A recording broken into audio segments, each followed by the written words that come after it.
नमस्कार दोस्तों, स्वागत है आप सभी का तंवर राजपूत मोटिवेशन में। और यहाँ पे अडानी के शेयर के बारे में हम बात करने वाले हैं। तो यहाँ पर अडानी का जो शेयर है, आपको पता होना चाहिए कि यहाँ पर अडानी के किस शेयर के बारे में हम बात करें। अडानी पोर्ट को अडानी पोर्ट्स को यहाँ पर किस लिए इनको एक झटका लगा है, एक तरह से इनके लिए एक बुरी खबर है। बुरी खबर किस तरह की है कि देखो, यहाँ पर जो एक आपको भी पता होना चाहिए कि बहुत सारे जो सॉवरेन वेल्थ फंड या फिर हम बहुत सारे फंड होते हैं। फंड क्या होते हैं?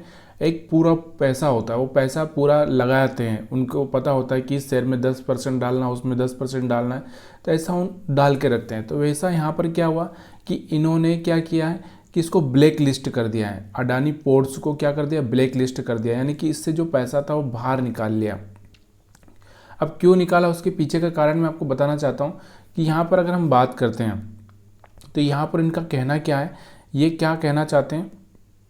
यहाँ पर आपको कंपनी युद्ध और संघर्ष रहित इलाकों में मानव अधिकारों का उल्लंघन से जुड़ी हुई है। मतलब इनका कहना क्या है कि कंपनी क्या है, यहाँ पर जहाँ पर युद्ध चल रहे हैं, जिन देशों में भी युद्ध चल रहे हैं, और जहाँ पर अगर हम बात करें मानव अधिकार का उल्लंघन हो रहा है, वहाँ पर ये कंपनी का कामकाज चल रहा है, वहाँ पर एक कंपनी है, तो वहाँ पर हो सकता है आने वाले फ्यूचर में कोई ना कोई प्रॉब्लम खड़ी हो सकती है।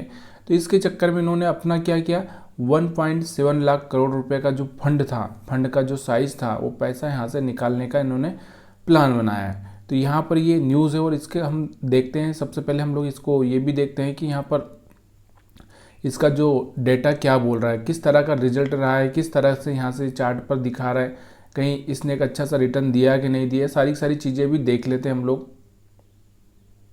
अगर हम चार्ट पर देखें तो यहाँ पर आपको दिख रहा हुआ ज़्यादा कुछ खास डेली टाइम फ्रेम में तो कुछ नहीं हुआ। लेकिन अगर हम बात करें इसमें 5 दिन में, तो 5 दिन में 6.5% का रिटर्न इसने दिया है। अगर हम बात करें तो 1 महीने में यहाँ पर 3.5% का, और अगर 6 महीने में बात करें तो 65% का रिटर्न आपको यहाँ पर बनता हुआ दिख रहा है।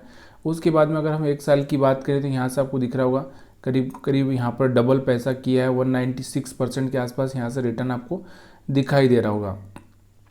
तो 96% के आसपास। उसके बाद अगर हम पूरे 5 साल की बात करें तो 5 साल में आपको दिख रहा होगा यहाँ से 265% के आसपास। तो यहाँ से एक अच्छा सा रिटर्न यहाँ से आपको दिख रहा होगा 5 साल में। तो एक अच्छा सा रिटर्न यहाँ पर दिया है। और एक टाइम था जब कोरोना के टाइम नीचे आया था, उस टाइम में यहाँ 500 से नीचे आया था ये। तो यहाँ से एक अच्छा सा रिटर्न इसने दिया है। और अगर हम बात करें इसके फंडामेंटल में अगर हम देखें तो यहाँ से इसका जो मार्केट कैपिटल है आपको यहाँ से दिख रहा होगा 3 लाख करोड़ रुपए के आसपास है। और यहाँ से इसका जो फेस वैल्यू है, यहाँ पर अगर आप फेस वैल्यू अगर इसका देखेंगे, फेस वैल्यू यहाँ पर आपको 2 का दिखाई दे रहा है।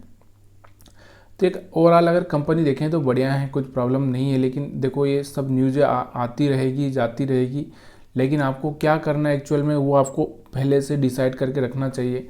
यहाँ पर अगर हम देखें इनका जो सेल्स है, देखो सेल्स है, तो सेल्स कितनी, यहाँ से देखो सेल्स 6,600 6,900 यहाँ पर अगर आप देखोगे, तो उसके बाद यहाँ पर आप देखोगे 6,800। मतलब सेल्स में ज़्यादा कुछ यहाँ से चेंजेस नहीं हो रहा, जितना भी है वो एक कांस्टेंट सेल्स चल रही है। मार्जिन थोड़ा सा यहाँ पर आपको दिख रहा होगा कि यहाँ से 55, यहाँ से 61, 58, मतलब मार्जिन भी एक तरह से उसी रेंज में घूम रहा है। अभी मार्जिन भी उसी रेंज में घूम रहा है। उसके बाद अगर हम बात करें यहाँ से इंटरेस्ट की, इनके ऊपर जो कर्ज है, कर्ज तो देखो सब कंपनियों पर होता है, लेकिन जो कर्ज की एक लिमिट होना चाहिए, यहाँ से इंटरेस्ट इन पर जा रहा है।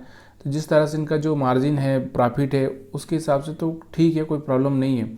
ओवरऑल अगर हम कंपनी के प्रॉफिट की बात करें तो यहाँ से आपको दिख रहा होगा कि यहाँ से कंपनी को जो प्रॉफिट हो रहा है वो कितना हो रहा है। यहाँ से अगर आप देखोगे तो यहाँ से 2,000 करोड़ के आसपास है, यहाँ से 2,200 करोड़ था, यहाँ 1,700 करोड़ था। एक अच्छा सा प्रॉफिट यहाँ पर देखने को मिल रहा है। मतलब कहने का मतलब क्या है कि यहाँ से इनका जो मार्जिन है 14, 15, 19% के आसपास चल रहा है, तो कोई प्रॉब्लम नहीं नज़र आ रही है यहाँ पर। तो फिर अगर हम बात करें यहाँ से ईयरली अगर हम देखें प्रॉफिट लॉस, तो यहाँ से आपको दिख रहा है कि सेल्स इनका 26,000 20,000 से सेल्स यहाँ से आपको बढ़ता हुआ दिखाई दे रहा होगा। सेल्स कहीं ना कहीं इनका बढ़ता हुआ दिखाई दे रहा है। एक्सपेंस भी उसी हिसाब से बढ़ेंगे। मार्जिन थोड़ा सा यहाँ से इनको बढ़ता हुआ दिख रहा है यहाँ से। और यहाँ से अगर हम फाइनली अगर इनका प्रॉफिट देखें तो फाइनली अगर सब कुछ हटा के अगर इनका प्रॉफिट देखें तो यहाँ से प्रॉफिट आपको बढ़ता हुआ दिखाई दे रहा है, मतलब जो कि एक अच्छी सी खबर है कि प्रॉफिट बढ़ रहा है। ईयरली अगर हम बात करें तो यहाँ से एक अच्छा सा प्रॉफिट बढ़ रहा है। उसके बाद अगर हम बात करें यहाँ पर इनके ऊपर जो कर्ज है, तो कर्ज मैंने आपको बोला कि अभी अडानी की बहुत सारी कंपनियों ने अपने गिरवी रखे शेयर से भी छुड़ाए हैं और कर्ज भी थोड़ा कम करने का इनका प्लान है। तो यहाँ से पहले आपको देखोगे तो 53, यहाँ से 49 था, मतलब 53 से 49 आया है, मतलब यहाँ से एक अच्छा सा आप देखोगे तो यहाँ से कहीं ना कहीं कर्ज थोड़ा सा इनका कम हुआ है इस बार, ठीक है।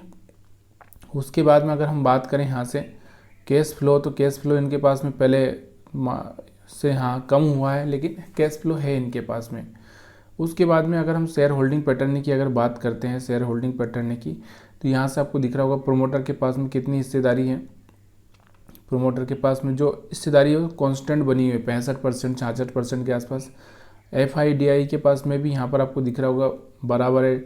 यहाँ से DII के पास में थोड़ा बहुत कम ज़्यादा होता रहता है, इसमें कोई फ़र्क नहीं। पब्लिक के पास बहुत कम है, जो कि एक अच्छा सा रहता है किसी भी स्टॉक के लिए। अगर पब्लिक के पास कम है तो यहाँ पर कम से कम एक हम थोड़ा सा सोच सकते हैं कि हाँ कंपनी, जब पब्लिक के पास भी ज़्यादा रहता है तो क्या होता है कि यहाँ से प्रोमोटर भाग जाते हैं, लेकिन यहाँ पर प्रोमोटर भी है, पब्लिक भी, FII भी है, DII भी है, तो यहाँ से बाकी चीज़ें सब अच्छी है, लेकिन एक खबर है उसकी वजह से थोड़ा सा स्टॉक पर थोड़ा सा असर देखने को मिल सकता है।